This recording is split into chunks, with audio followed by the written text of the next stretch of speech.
this is Dave with Napco Tech Support. In this video, I will be discussing how to get a basic configuration up and running in MVP Access. I will be assuming that you have already watched the previous videos and you have your account ready to go with at least one gateway and a lock, or an access control panel. Feel free to pause the video at any time if it makes it easier to follow along. After you've added your lock, the first thing you want to do is set up your reader. Now, you may have added a bunch of locks first, and it's okay to set up your readers after adding a lot of locks. But you do want to set up your readers before moving on to other things. To get to your list of readers, click on Configuration and then Readers. Next, find your reader in the list. If you didn't previously set the name of your reader, you will see it still has the lock ID number for its name. If you don't know which lock it is, you can either double click on it or single click to select and then click Edit. When the next page opens, it will default to the General tab, and the name next to where it says Panel is the name you give the lock. You can set your reader name here by typing the name next to where it says Reader Name. When you finish, click Save. Now I'm going to go back one page, so I'm back at the reader list. You can see here that these locks all have multiple readers. On some panels like the CA2, the Super 2, or the NA2, they can support multiple doors, but the Net panel can only have one door. To clarify, the Net panel in MVP Access is designed for one door, either one in-reader or an in-reader paired with an out-reader for high security areas. You can see in the reader list which settings are turned on and which are off by the checkboxes. You cannot change the settings from here. You can just observe them. Now, let's go back to the reader we changed the name on and finish setting it up. If your reader has a keypad on it, you must first enable the keypad before you can use PIN codes. To enable the keypad, click on the Door Control tab and then check the box for Keypad Enabled and then click Save. This is all you need to do for a basic setup on the reader. We will talk about the other features more in other videos, but if you are curious about these other settings, you can always click on the question mark in the lower right corner. When you click on it, a window will open on the right side of the screen explaining all the settings in the current section you are in. Since we are in the reader section, you can see it explains all the tabs and all the settings for readers. MVP Access comes set up with 6 badge formats. You can see here, if you are using something like HID 26-bit format, then you are good to go and don't need to make any changes. It also comes ready for Continental 36-bit. If you are transferring over from an existing Continental system, then you would also be ready to go. But if you are using the Alarm Lock branded 36-bit cards, then you need to make some changes. To get to this badge format section, you click on Administration and then Badge Formats. The default 36-bit is Continental Access, and this is not the same format as the Alarm Lock cards, and you cannot have two 36-bit formats existing at the same time in the same system, so you must make a choice. Either use Continental 36-bit or Alarm Lock's NAP 36-bit, but not both. If you choose to use the Alarm Lock cards, you must first delete the existing Continental format by selecting the Continental format and then clicking Delete above. After the format has been deleted, next you will click Add.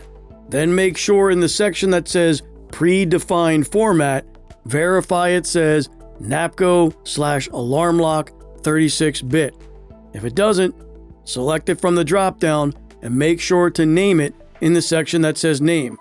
As you can see here, mine is named Napco/Alarm Lock 36-bit. When you are done, click Save. Just like with the reader section, when you are in the badge format section, you can also click on the question mark in the lower right corner and it will bring up information explaining badge formats. Now that you have all your prerequisites in place, let's discuss adding personnel. Personnel in MVP access refers to your card holders and pin holders. So when you want to add cards and pins, you do so under personnel. To get to personnel, you first click on access and then personnel. Your list of existing personnel will be on the left, and the settings for that person will be on the right. You can identify which personnel is selected by observing where the blue highlight is.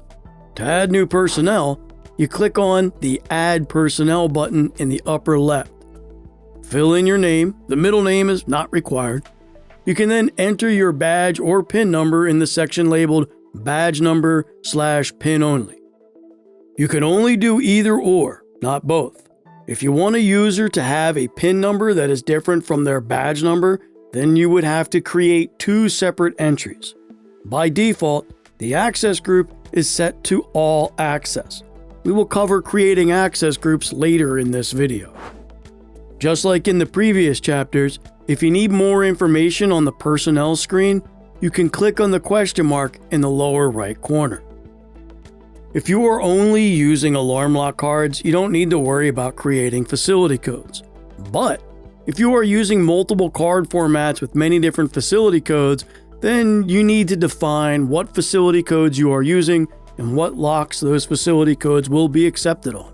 To get to facility codes, click on Administration and then Facility Codes. You will notice that by default, this area is blank. If you wish to set up facility codes, you will click on the Add button. When the new facility code window opens, you will first select which lock you wish to make this rule for at the top. If you want this rule to apply to every lock on your system, you can check the box to the right that says Apply to all panels/locks. Next, you will define the facility codes below. Let's say I have 3 cards and all 3 are from different manufacturers.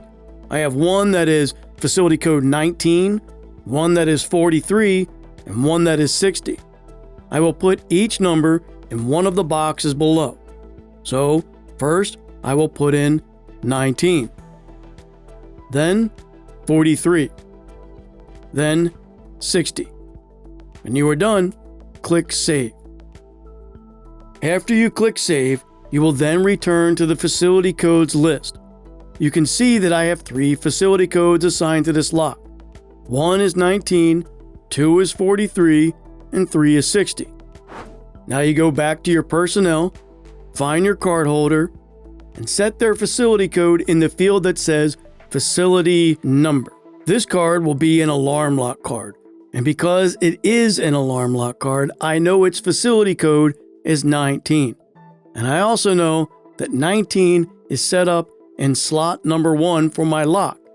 So I will set this facility number to 1, because in our case, 1 equals 19.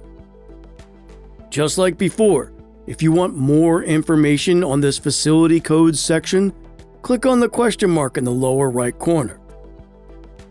Earlier when we were talking about personnel, I had mentioned how they always default to all door access. And you can customize the access by creating access groups. To get to access groups, click on Access and then Access Groups.